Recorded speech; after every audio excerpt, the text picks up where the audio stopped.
I'm going to take some rocks and boil them.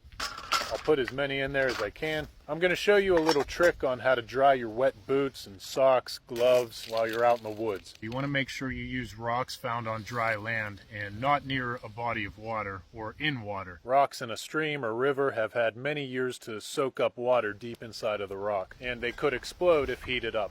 After the rocks boil for about 10 or 15 minutes, I'll take them out. Since the rocks are hot, the water will evaporate off of them pretty quick. By boiling the rocks instead of putting them directly on the fire, that will ensure that they don't get too hot so they don't melt your boots or burn your clothes. I'll put the rocks in this sock for even more protection, then I'll stuff it in my boot. Then I'll put some in my gloves. The heat from the rocks will dry out the insides of them. Then I'll set them somewhat close to my fire so that the outsides will dry as well. Just not too close to your fire. You don't want them to burn or get too hot and dry too fast. If it's cold out, you can also take this sock full of rocks and stuff it in your jacket. It'll keep you nice and warm. Just make sure it's a clean sock unless you want to smell really bad.